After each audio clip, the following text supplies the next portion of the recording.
Issues of student and faculty recruitment, and we've brought together a wonderful panel. But before we do that, I do want to just remind everyone, because there's some folk on here who might not know what the SREB, the organization and the Doctoral Scholars Program in particular are focused on. But SREB is a 16-state regional organization. It's been around, we're in our 73rd year of operation. We address educational policy and research that we inform our states of, and so that their leadership, both legislative and education, can make better decisions. The Doctoral Scholars Program is a part of that, which focuses on faculty diversity, and we operationalize that goal by supporting students to earn their PhDs and preparing them to compete in the academy. And along those lines, we are trying to address the issues that have to do with both student recruitment for PhD work and faculty recruitment. And today's panel has been brought to you from various positions to help address these issues. Let me first introduce to you the person who will facilitate the session, Alan Richard. He is the news director in our communications office at SREB. Alan. We also have with us Dr. Laurel Espinoza.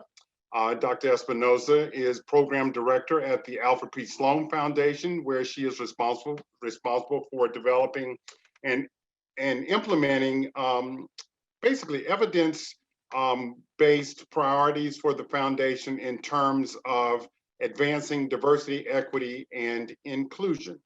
We also have with us today Dr. Jai Jackson. He is Director of Graduate Student Success with the College of Education at North Carolina State University. And I might also point out to you that he is a Doctoral Scholar Program graduate. We also have with us Dr. Raina Johnson, who is also a program graduate, but she is Associate Vice President for Inclusion, Excellence, and Strategic Initiatives at Indiana State University. We also have Dr. Kent Smith. He is the Associate Dean in the College of Osteopathic Medicine and Professor of Anatomy at Oklahoma State University Center for Health Sciences. He is also a member of the Comanche Nation. We would like to jump right into this discussion and have these panel members talk to you about some of the issues. And Alan, I think you'll get us started by posing a couple of the questions and getting us going. Yes, hello everyone. Thanks so much for joining us. Before I ask our panelists some questions and get the discussion started, I think Veronica Johnson on the SREB staff is posting a couple of links in the chat to a new SREB publication, a brief that examines the faculty shortage of underrepresented faculty members of color and just kind of where we stand with that issue and the Doctoral Scholars Program at SREB's part in finding solutions to that shortage. Also, Dr. Ansley Abraham, who you just heard from, and many of you know, just wrote a guest column for Inside Higher Ed on the issue, sort of laying out some of those topics. So I know Veronica's putting those in the chat for us. But I'll kick off the questions for our panelists by asking Dr. Laurel Espinoza from the Alfred P. Sloan Foundation. She knows a lot about where we stand in terms of diversity, faculty diversity, and also graduate student diversity, having done work with the American Council of Education and others. So Dr. Espinoza, do you want to get us going by just telling us a little about where you think we stand from your perspective, what some of the data is, and we'll begin that way. Perfect. Well, thanks so much, everyone, for being here today. I'm pleased to be here, honored to be in the conversation. Yeah, so I thought that I might just lay out some of the data as we know it today. And these data come from a project that I led in my last position at ACE, the American Council on Education. It's a project called the Race and Ethnicity in Higher Education project, and it's funded by the Mellon Foundation and some funding from Gates as well. There's a link to the website in the chat, equityinhighered.org. There are probably by now 300 or so indicators on there that cover everything from college access to where students are going, what they're studying, you know, lots on graduate education, which I'll cover, faculty body, minority serving institutions, lots of data there. But I'm just going to say a little bit about what we've seen and what has stood out for me around graduate student diversity and faculty diversity. So, you know, this will not come as a surprise to anyone to say that graduate education has greatly diversified over the past several decades. So I want to acknowledge that and have us celebrate some of the progress we have made. However, there are still large differences in where students attend graduate education, what they study, how much debt they take out, and also, of course, the number that go at all. So I want to just give a little bit of texture to that. So we've seen, I'm just going to say, over the last 20 years or so, two different populations I want to call out right now. One is Black student enrollment. And in Black student enrollment in graduate education has increased by about 7 percentage points over 20 years. Latino student enrollment by about 4 percentage points. And I'll give some texture to the indigenous population in a moment. Whites, of course, are still the majority. And when it comes to doctoral education in particular, so those numbers I just mentioned are really all of graduate education, including master's degree, which is still the vast majority of people seeking graduate education are seeking master's degrees. But for doctoral education, we know that between 2015 and 2017, about 7% of the over 500,000 doctoral degrees went to African Americans, 6% went to Latinos, and less than 1% to indigenous populations. So that gives you a bit of an idea of what the pie looks like when we think about how it breaks down. I'll also say that Black and Native Hawaiian or other Pacific Islander students were much more likely than all other groups to have completed their master's, doctoral, and professional degrees at for-profit institutions. So if you're tracking the for-profit sector when it comes to race, you might know that, for example, Black students at the undergraduate level are twice as likely to go to for-profits than all students in terms of averages. And this is true in doctoral education as well. In fact, a full half of Black students enrolled in doctoral programs are enrolled at for-profit institutions. Let me say that again. Half are enrolled at for-profit institutions. These are the same institutions that graduate students with higher debt loads, and they're the same institutions that see a higher percentage of their student bodies at all levels taking out loans. So that's really important when we think about intergenerational mobility and wealth. Let me say a few things about faculty. You're going to see some similar trends here. Faculty has become more diverse, yes, but looks very much unlike our student bodies. So roughly 3/4 are white of faculty, even while nearly half of undergraduates are not white and over 1/3 of graduate students are not white. So that's just one thing to say right off the bat. We also know that Black, Latino, and indigenous faculty are more likely than white faculty to be instructors, lecturers, and faculty with no academic rank. So this is where you get into the conversation around tenure and tenure track. And when we look at academic leadership, it is also the case that about 85% of department heads are white. And in some disciplines like natural resources and conservation, they are nearly all white. In that discipline, the rate is 98%. So this gives you a picture that, of course, it looks different by discipline, and in some cases, very different. Similar to doctoral students, more Black faculty are at for-profit colleges than any other sector, double those than are at public and private nonprofit four-year institutions. And with these trends, you can also imagine the rates of faculty of color at the nation's most prestigious institutions look different. So unfortunately, those data are not collected on the national level, but some disciplines track this data. For example, the Sloan-funded Oxide project shows that in chemistry, nearly 80% of faculty at the top chemistry departments, the top 50 are white, and just 1.5% are Black, and 3.2% are Latino. So those are just some statistics to get us started. I could have given a whole lot more, but we're short on time. There's a lot of data out there. I do encourage you to look at the equityinhighered.org site. And with that, I'll hand it back over to Alan. Thank you so much, Dr. Espinosa. Appreciate that overview and important data. I wanted to ask Dr. Jai Jackson at North Carolina State University the next question, and that is around kind of cultivating the student pipeline into graduate school, which of course, if we don't have graduate students in the pipeline from underrepresented groups, then we're not going to have more faculty members and researchers at universities. So Dr. Jackson, I wondered if you would talk a little bit about the importance of that graduate education pipeline, how you approach it at NC State, and some of the programs that you know about, both of your own and elsewhere, you know, that may be working to help more people enter that pipeline.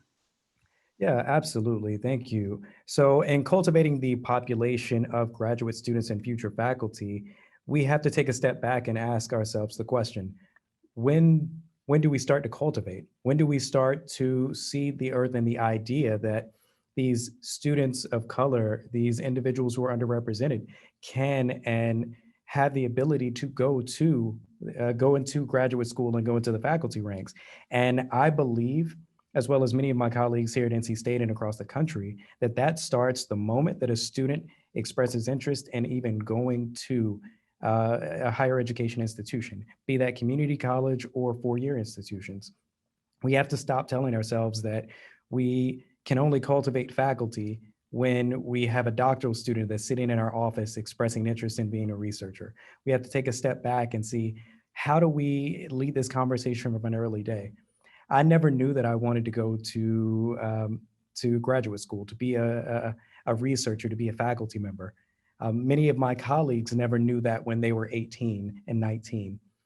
But the idea was never placed in my mind until I got an opportunity to meet dynamic faculty of color, dynamic individuals who believed in me. So we have to take a step back and start cultivating this pipeline early on, telling students at young ages that you can be, and you have the ability. So, and in programs that I see working for that, we have our TRIO program here. We have our Black Male Initiative programs. We have our programs in our cultural centers here at NC State that bring in faculty scholars to talk about the pipeline and the process for going and getting to that faculty in those research ranks. We also have a dynamic program here that has been in place for a number of years called our Building Future Faculty program. This is a program that works with graduate students, late-stage doctoral students, and postdocs who have an interest in going towards the faculty ranks. This program focuses on underrepresented populations, and through it, it kind of draws back the curtain to show these individuals what it's like to go through the process of looking at these positions and applying and looking to be successful in these positions. But again, it's cultivating a population that deserves to be represented and that deserves to have the imagery of individuals that look like them, that believe like them, that think like them, sitting behind those desks, cultivating these conversations and whatnot. Dr. Jackson, what you're speaking of is sort of a culture change, a shift in the culture in academia. Is that correct? Absolutely. We must shift the culture. We have to be done with and be rid of this idea that everything that was done before me is the right thing, that there is a dedicated pathway to the professoriate. Because as we all know, we all take different pathways to get to where we are. We all have different pathways to success. So we have to change the culture in academia and higher education to create scholars amongst all students, to let them know that they are capable. We have to create colleagues out of our students from day one. No more of this idea that a student is just a piece of clay waiting to be molded. No, They are an ornate piece of artwork and education capable of exposing the beauty in their research, the beauty in their scholarship. So we have to change this culture and stop treating students as if they can't contribute until they have those letters after their name. We have to bring them in early and let them know that their contributions matter and that they are valued and that they are colleagues from day one. This helps to mitigate issues of imposter syndrome, which is rampant through higher education, especially for students and faculty of color. So by shifting that culture, we then create a proving ground that is acceptable, that harnesses the strengths and the successes of all individuals, and that pushes them to be even more fruitful and successful. Thanks so much, Dr. Jackson. Now I wanted to ask Dr. Raina Johnson at Indiana State, who's joining us by phone because of an internet outage, I think, on campus there. And that's the way it is these days right now. Dr. Johnson, I just wondered if you would tell us a little bit about some of the initiatives you know about from your previous work in Kentucky and now in Indiana, and give us some perspective since you've been at this. You've been in this work for a good while and have a lot of experience. I just wondered if you could tell us why faculty diversity matters to you, for one thing, but also to talk about some of the programs that you know that are proven ways to improve the situation. Absolutely, and I'd like to thank you for the opportunity to serve on the panel with my colleagues today. We have all seen research that says by 2050, people of color are projected to exceed 50% of the US population. And we know that colleges and universities have a significant role to play in the preparation for the influx of students coming into post-secondary education. I've seen from working in higher education for 20 years, I've seen the results of infrastructures being built both at a macro and a micro level. And here at Indiana State University, I work collaboratively across campus with the provost, with the deans, with affinity groups. We have 4 affinity groups here. I also have built partnerships and relationships with K through 12, the school system, and business and industry. I'm collaborating also with individuals from government. And I believe that building infrastructures will help to address cultural competency, critical thinking, and problem-solving skills. And this can only benefit not just African American, Hispanic, Latino students of color, but also Caucasian students as well, because we are encouraging them and strengthening them to become better prepared to transition into graduate school as well as the workplace. And we're also enhancing the understanding for the current faculty and staff that don't interact a great deal with students of color or even faculty of color. I was in Maine a few years ago before I transitioned to Indiana State University. Most of us know Maine, New Hampshire, and Vermont typically the widest states across the nation. However, Raina, we're losing you. I'm sorry, can you hear me better now? Yes, that's better. Thank you. We just lost your last sentence or so there. I was saying that I was in Maine just a few years ago, and states such as New Hampshire and Vermont, and New Hampshire, and Maine, they're starting to see also an influx of students of color and people of color. And so for those reasons alone, it's imperative that we try to increase faculty diversity. And also when we think about COVID-19 and the impact that it's going to have, not just on health disparities in communities of color, but also it's going to impact education. It's going to impact the already leaky pipeline where we have K through 12 that are not transitioning into post-secondary education and then not transitioning into graduate school. And we need to address that systemic issue head on, and we can do that a great deal through faculty diversity. And Dr. Johnson, is there a program or a specific effort that you work on at Indiana State or have seen elsewhere in your previous experience that, that is something you might want to leave people with today? Yes. Great question. So here at Indiana State University, I have a strategic team of Indiana State University deans, and I've labeled this group EDIO. They have the name Equity, Diversity, and Inclusive Excellence Liaisons. And we meet once a month because this work is not relegated to one individual or one department. It is a shared responsibility. So we meet so I can empower the deans here at ISU to go back to their department chairs and other members so that they can also learn more about the changing demographics and what needs to be done to address that population. I've also implemented a culturally relevant pedagogy series, and we will also meet once a month. I started this initiative last year. We'll meet once a month, and whatever the current month is, for example, next month is Black History Month, followed by Women's History Month. We're going to take a very intentional look at various resources that can be utilized within the classroom so that everyone can feel like they are represented. I've also, as I mentioned earlier, developed a relationship with K through 12, the school system here, and I serve on their diversity committee. I'm also implementing this semester Brown-Beck lunch dialogue, so we'll discuss specifically equity, diversity, and inclusive excellence university-wide initiatives. And I am partnering with human resources. Each time we have an opening for a position, whether it's faculty or administrative, anyone on the search committee has to take my diversity training.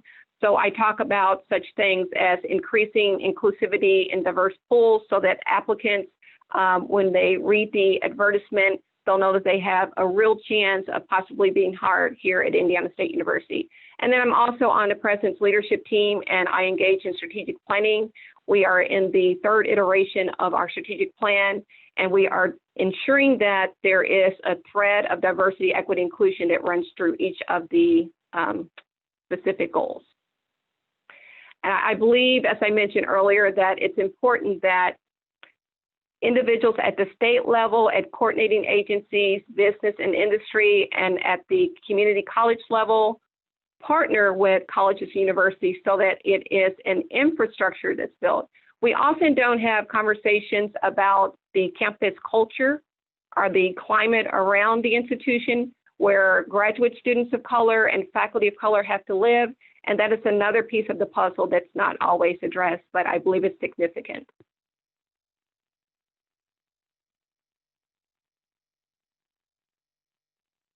Oh, thank you, Dr. Johnson. Yeah, you have a lot going on. That's wonderful. And of course, I'll remind everybody that we'll have some time for questions and answers in a few minutes. But now I want to ask Dr. Kent Smith at the Oklahoma State University Center for Health Sciences. He works to encourage Indigenous students to go to college, for one thing, but certainly to enter the graduate student pipeline and to consider a path in college teaching as well. So Dr. Smith, I wanted you to tell us a little bit about some of the work that you've got going on, and also enlighten us. Many of us don't know a lot about the Native American faculty shortage in our country and kind of where things stand from that perspective. Okay, thank you, Alan. First, I am also a graduate of the Doctoral program, and in part, I am here and do what I do because of Dr. Abraham and his group. So I extend a sincere thank you to him, to his group, to everyone on this panel for their hard work that we're all doing to increase the number of faculty and students of color. It's a difficult journey, especially for those of us who are of color. We know more than anybody, so thank you. The numbers of American Indians in higher education. Well, as Dr. Espinosa talked about earlier, she gave reference to many of our minority groups and didn't include American Indians, and that's not her fault, it's at the fault of the data. Often there are so few American Indians in these groups, they're not even included. They're statistically insignificant, and I say that as a biologist, not as an American Indian.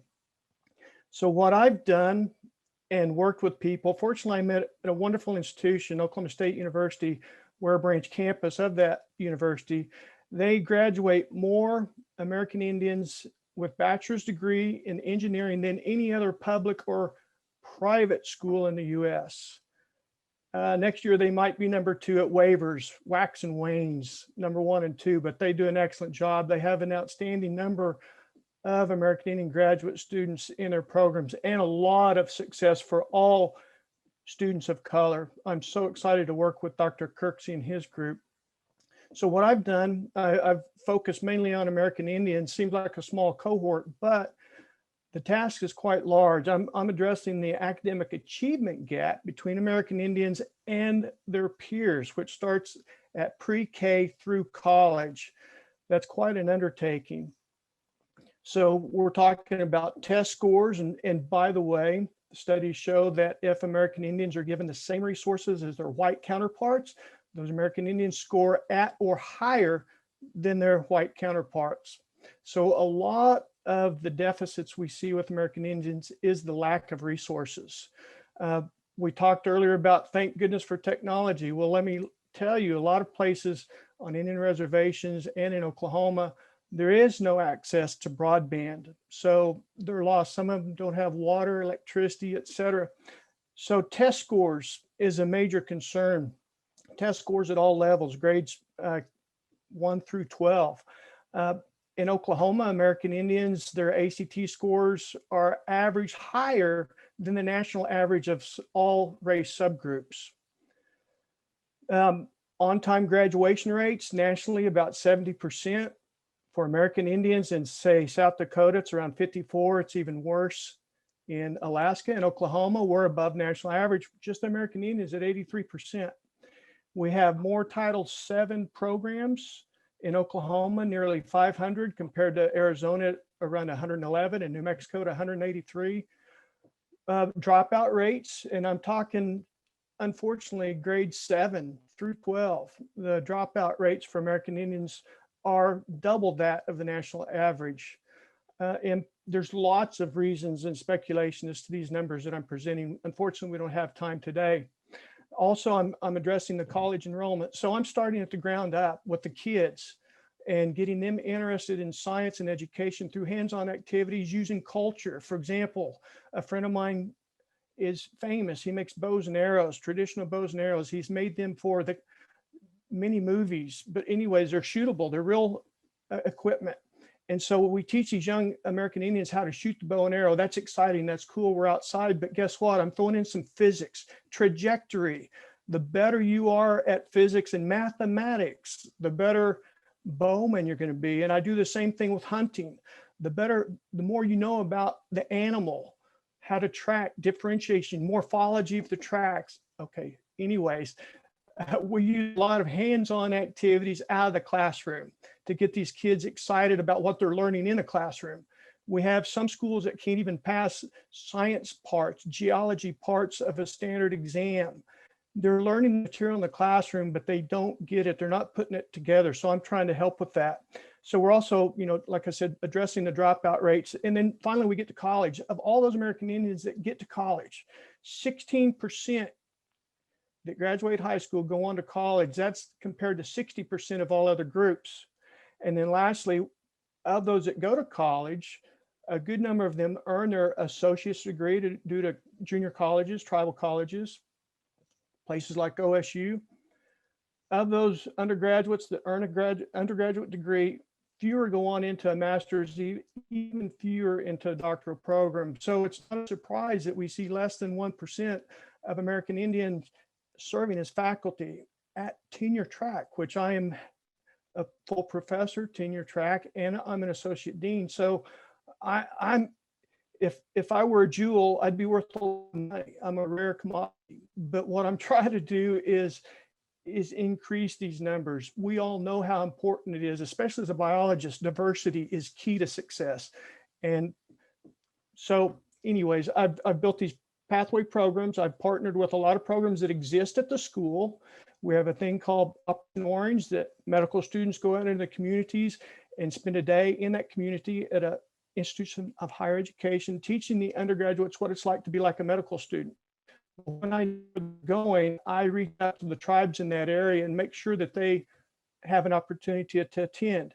And we're getting as high as 25 to 30% of those 250 kids are American Indians. Graduate from 12 to 18% of our medical students each year that graduate are American Indians. So we graduate in 1 year, what a lot of places have historically tried to do since the 70s, and get huge funding from Indian Health Services and other places to crank out Indian doctors, and we're doing an excellent job. So I hope that what we're doing can expand nationally and serve as a model, not only for American Indians, but for other people of color. We're all very interested in our heritage, our culture, and to segue culture into these disciplines is, I think, very, very important, especially for these young kids. And Dr. Smith, my understanding is that there's a partnership with the Cherokee Nation that's establishing the first tribal affiliated medical school in the U.S. in Oklahoma. Is that right? Yes, American Indians don't typically pat themselves on the back, but academia has trained me to do that, right? That's what we're trying to do. So here I go. Yes.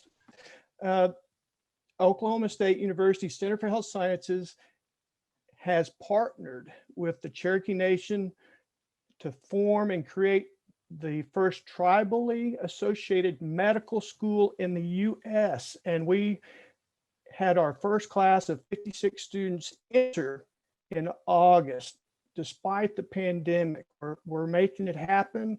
About 20% of that class are Native Americans. So the Cherokee Nation and OSU Center for Health Sciences, President Casey Shrum, Dr. Shrum, she formed a meaningful partnership with this tribe. And it didn't hurt that a lot of our graduates had already been working for the tribe for a number of years, and they love what we do and how we train our students. And so, yes, we're very excited. The Cherokee Nation says, yep, we're growing our own. And that's essentially what's happening. This Cherokee citizen can grow up there in Tahlequah, go K through 12, go to undergraduate at NSU, and then right into our medical school, never leave home. It's amazing. And again, another template, I hope, for other tribal nations and other institutions of higher education.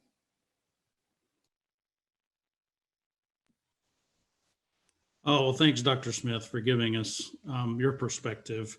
I wanted to ask everyone and go round robin for just a few minutes before we get to questions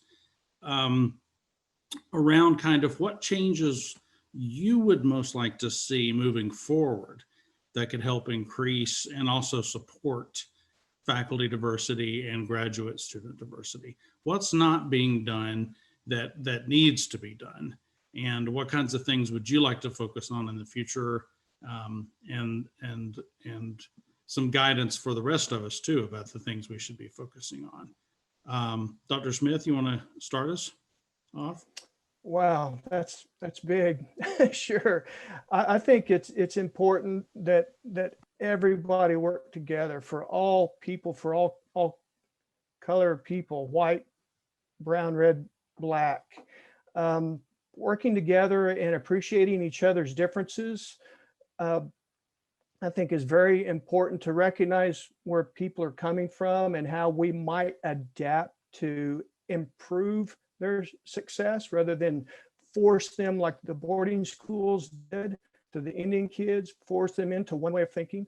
But I think at the end of the spectrum, where all of us on the panel are in higher education, I think that we need to work with our administrators and faculty peers to recognize differences in attaining different ranks of tenure. For example, it's a lot of institutions where I'm at, for example, R1, R2 schools, we call it publish or perish. So some of my colleagues have put off reaching out, doing outreach to people until they've reached that hierarchical level that they wanted to obtain. Fortunately, at OSU, they recognize the outreach that I've been able to segue into my research by incorporating people of color into that. My research productivity has suffered a little, but I sleep at night pretty darn well knowing that I've gotten a lot of kids interested in science, people of color.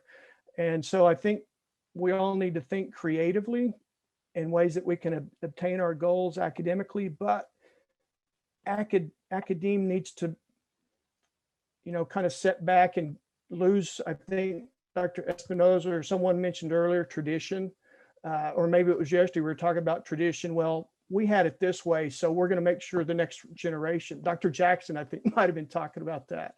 So, let's regroup and think of ways to make people successful, not try to remove people along the way. Dr. Raina Johnson, what's your, I would pose the same question to you. What's not being done that needs to be done? What's ahead for recruiting underrepresented faculty and graduate students? What do we need to be thinking about? I believe we need to focus attention on collaborative, innovative accountability. And I saw this approach in Kentucky. It was really effective with the first president of the council, and he provided financial support that expanded the pipeline from K through 12 to higher education and then also into graduate education. And more specifically, he provided financial support for the SREB Doctoral Scholars Program. And that was a multi-layered approach with the 8 public universities, the community colleges, and then also with the Council on Post-Secondary Education. And there was very strong support for faculty diversity as well as workforce diversity. Under his leadership, I believe that he was the strongest president that put forth funding in the budget to support between 15 and 20 students. And that was with the collaboration with the University of Louisville, the University of Kentucky, and with the Council on Post-Secondary Education, the coordinating agency. And while others still support that initiative, I believe that Dr. Davies was more inclined to bring in K through 12 because he believed in building the pipeline so that he could address that systemic issue and problem with faculty diversity. But not to promote the SREB program specifically too much, but there are similar programs as well, the Sloan program and others, correct? And what you were saying, Dr. Johnson, is that in years past, the state of Kentucky actually invested in helping 15 or 20 doctoral students a year across the state participate in the SREB program that offered them support and so forth. Yeah. And those numbers have dwindled in that state as well as some others, even though we know these programs are proven to work, right? Absolutely, absolutely. I am encouraged that with a change of leadership in Kentucky as well as other states, that there will be a greater commitment to refund some of those slots that were lost over the last several years, and also to continue building upon the pipeline. There were also programs implemented through the council and in partnership with some of the colleges and universities. There was a program specifically called the Gmscp, Governor's Minority Student College Preparation Program.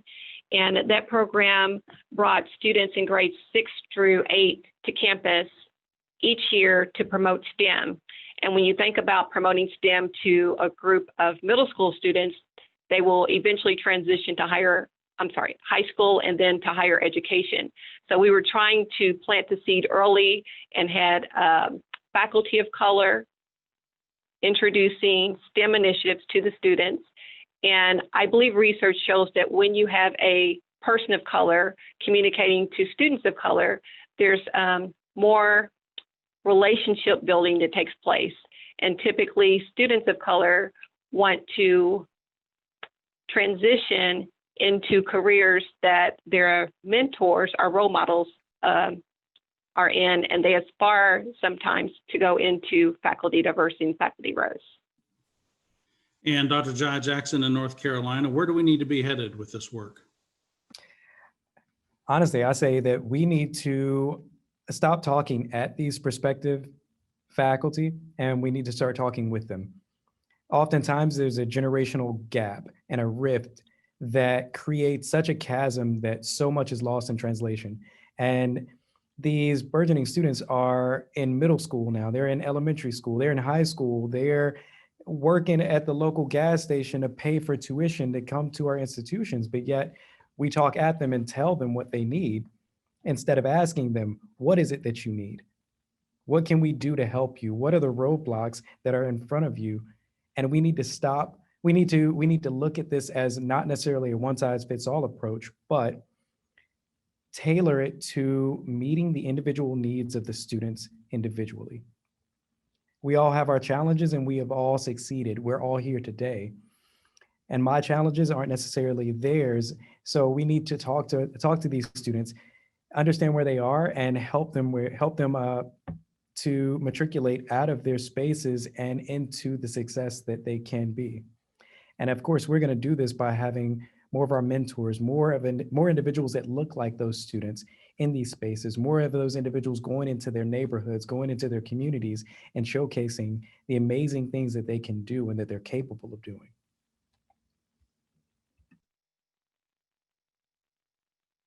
Alan, may I jump in here? Absolutely. And Dr. A, yes. And Dr. Couple things- Espinosa, we'll get to you as well. Yeah, just real quickly. A couple of things that jump out at me in terms of answering your question is the building of partnerships. There's a lot of this in the op-ed piece that I just did. I touched on this, is that we know a lot of the answers. And one of those is just building partnerships with programs like Dr. Espinosa's at the Sloan Foundation, our own at SRAB. There are several others that have proven track records of producing. And we need to have partnerships from those who are looking for those folks. There need to be closer ties between the producers and the consumers of these students who are coming through, the people that hire them, that is. I'm just amazed at how few people use the resource that, you know, we've got over 1,000 graduates coming through our program. How few schools actually use that as a resource, and it just amazes me. And we've got to do much better at that. And I'm going to add to that, we've got to do better in increasing selling our students, and Dr. Jackson touched on this, preparing our students to go from elementary to high school, from high school to college, college to graduate school. I mean, we've got to do a much better sell, because otherwise we have a numbers problem that will not be not be easily overcome. Amen. And Dr. Espinosa, before we get to questions, what would you like to say about kind of where we need to go in increasing diversity? Well, I'll tell you that we need to go to where the students are. And those institutions are the minority serving institutions of our country, and the institutions that may not have an MSI designation, but are nonetheless graduating a large number of minority students each year who have the talent, the aspiration, and the openness, as Jay was saying, to achieve at the highest levels in higher education and go on to become our future faculty. I will be announcing in short order, I'm working on it now, some major investments in MSIs coming out of the Sloan Foundation. Part of what we need to do as philanthropy is look in the mirror and ask ourselves, are we contributing to inequities, or are we actually solving inequities? And part of the solving is investing in the institutions that are doing the work, that have been doing the work. I'm a little bit tired of investing in the institutions who have the potential to do the work. No, we need to look at institutions doing the work. And that means a lot of different things, right? Of course. But one such thing would be look to the institutions where the students are enrolling. I mean, we talked about pathways earlier and about the many pathways that we all take to higher education. I am a community college first generation student. Now I have a doctorate, right? It is possible. If you look at the data, you actually see that overall, this is all students, 15% of doctoral degree holders attended a community college at some point.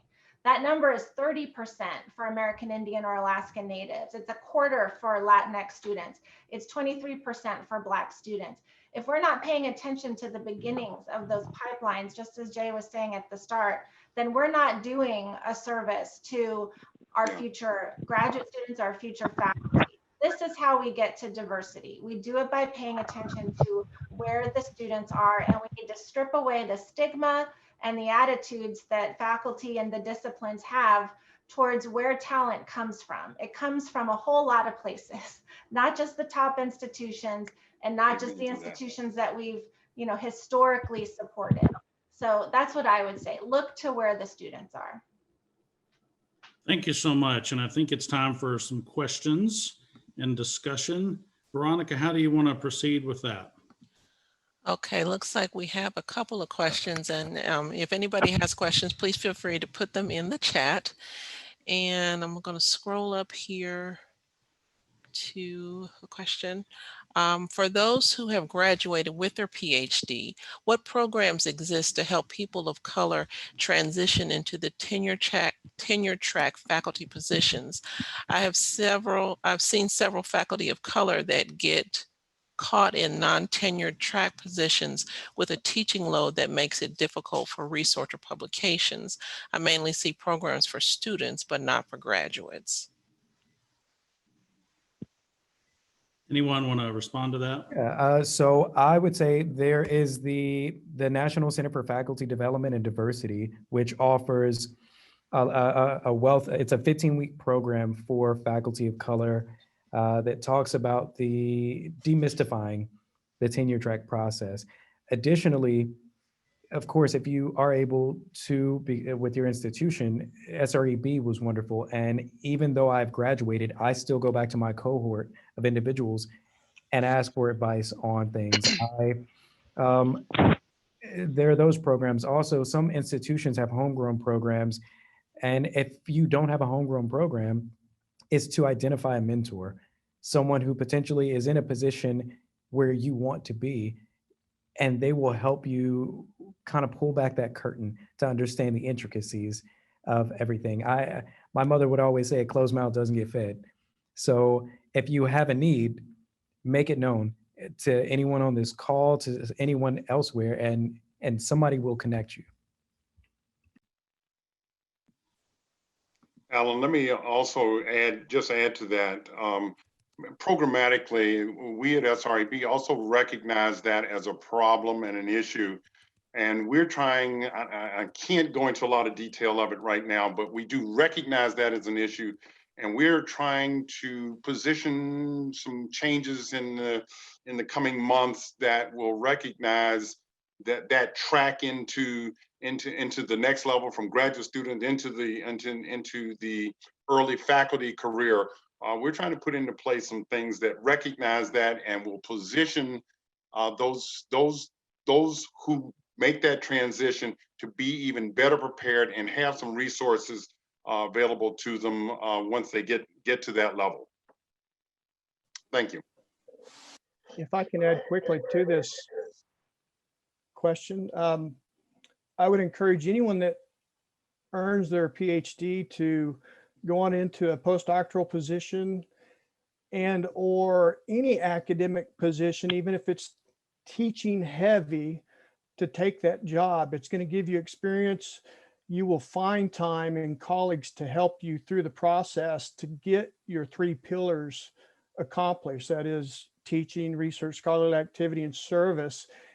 And don't shoot for Harvard, Yale, all the R1 schools.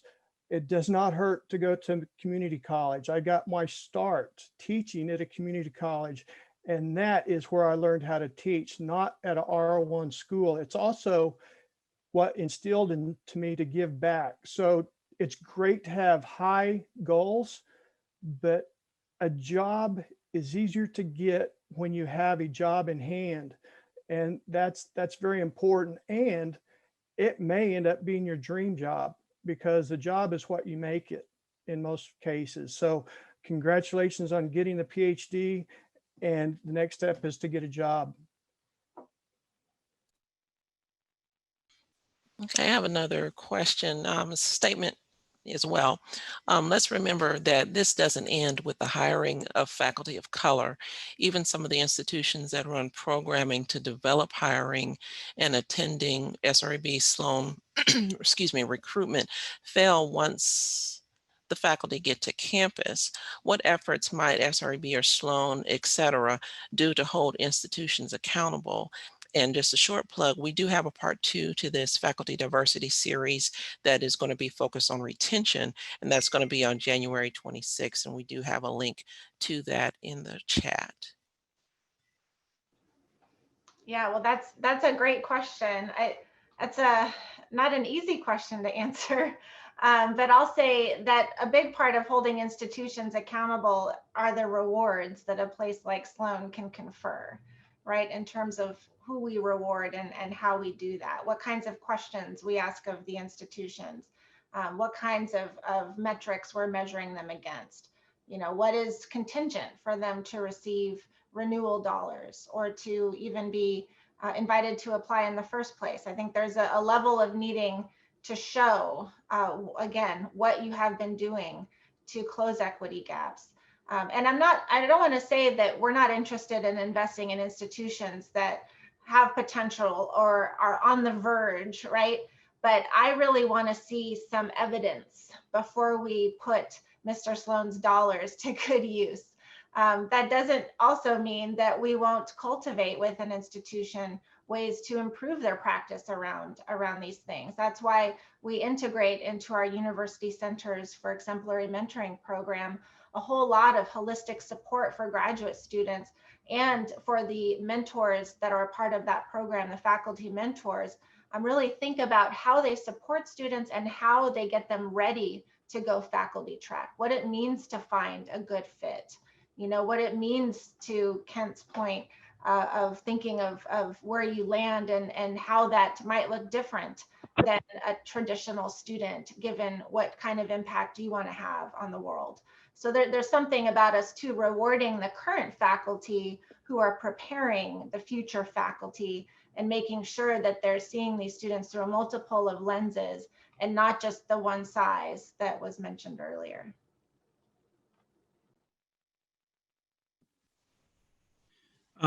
Veronica, we had a question earlier that was sent in from, I think it's Lakia Durden, who's a PhD candidate at Indiana University. She was asking about kind of the diversity and DEI statements, balancing personal privacy with self-disclosure around URM identity. Does anybody want to address that?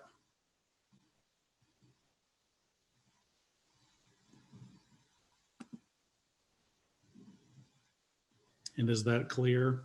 Yeah, Alan, can you give a little bit more context to that question in terms of what it was posed? How are universities using those diversity statements in hiring decisions?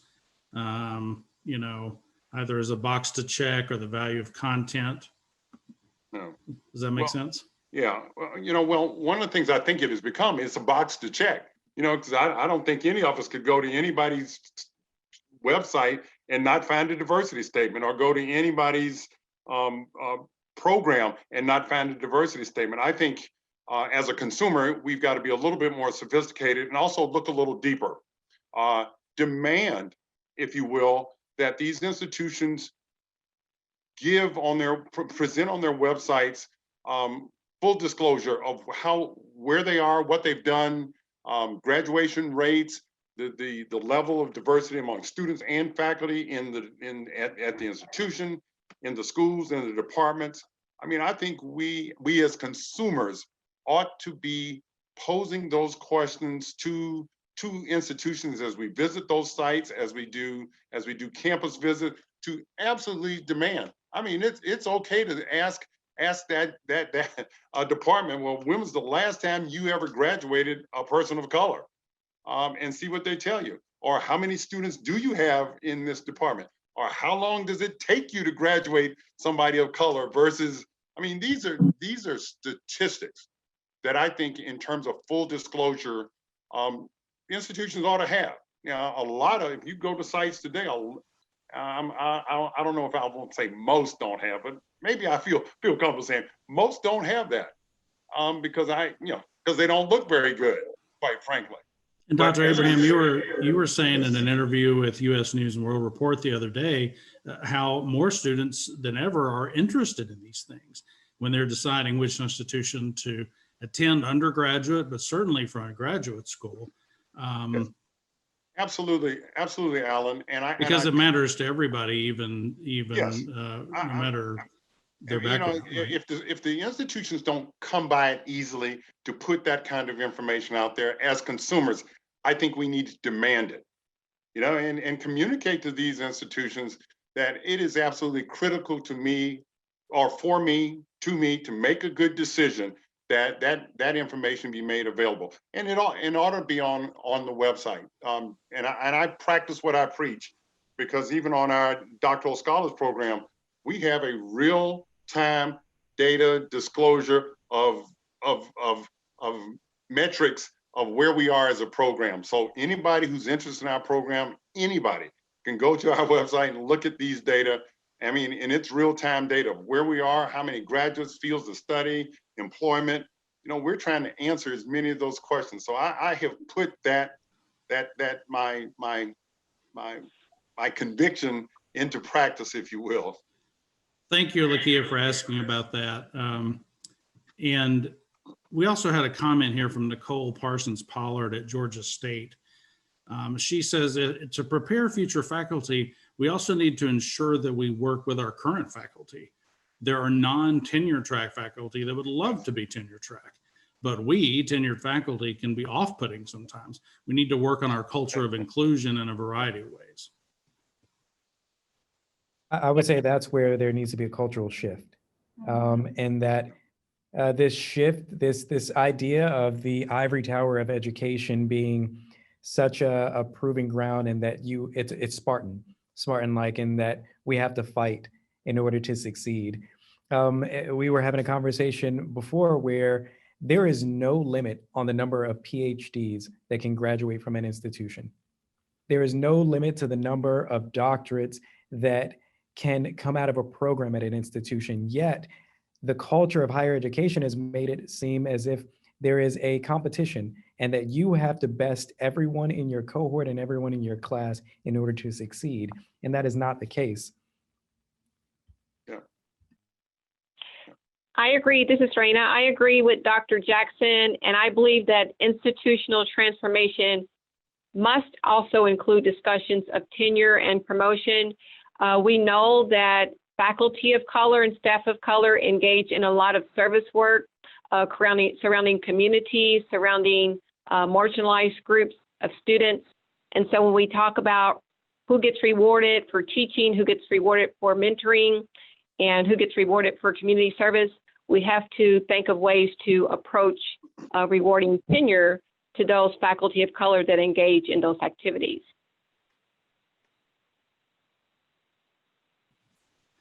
Absolutely. Veronica, do we have any other questions? Do we need to wrap up? I don't see any additional questions. If anybody has any additional questions, you got about a minute to go ahead and add that to the chat. Again, if there are things that come up that you wish you would have asked, please feel free to email us, and we can get that get those questions out to our panelists and get an answer for you. So that's about all that I have. Also, please know that we have a survey in the chat. If you would please fill that out. Excuse me. And we will also be sending an email that has links to all of the links we put in the chat, the survey, the publications that have been mentioned as well. Dr. A, you want to Let me give us some imparting words of wisdom? Parting words, I don't know how much wisdom is in it, Alan, parting words nonetheless. But let me thank all of the panel members and for your time and your thought and experience that you all have shared with the participants in the webinar today. Obviously, I kind of feel like we were just getting cranked up here at the end, where we could really get into some lengthy discussions. I think Dr. Jackson, you said this is hard work. This is difficult work. It's not easy. It is complex, and we're not going to solve this. I can definitively say there is not a silver bullet out there. It's going to take a lot of work from a lot of people in a lot of different directions, and I think we all, you know, whatever we choose, element of it we choose to go in and work at, it's going to take us all doing it at the same time in order to really move the needle, if you will, to make up some ground. As Dr. Espinoza just kind of laid it out for us in the beginning. You know, the numbers are pretty bleak. Now, they're all headed in the right direction, but not at a rate that's going to get us anywhere within the next 100 years and or get us anywhere fast. It's going to take a long time if we just stay on the trajectory we're on right now. We've got to do better in terms of numbers and of those who make the choices to go this way, going to the academy, to attract them, to keep them there, and have them grow old and retire in that system. We just got to do better as we go along here, or we won't get there. That's it, Alan. I want to again thank all the panelists for your time and energy today, and for all of you listeners, thank you all for tuning in. Feel free to check out the website, the link that has some resources for you. And feel free to contact, I'll speak for myself. If you have any other questions and ideas, you can easily get to me by going to our website, and I'll be more than happy to talk with you. Thank you very much for your time. Thanks, everyone. Thank you. Thank you. Thanks so much. Thank you. Bye-bye, everyone. Bye.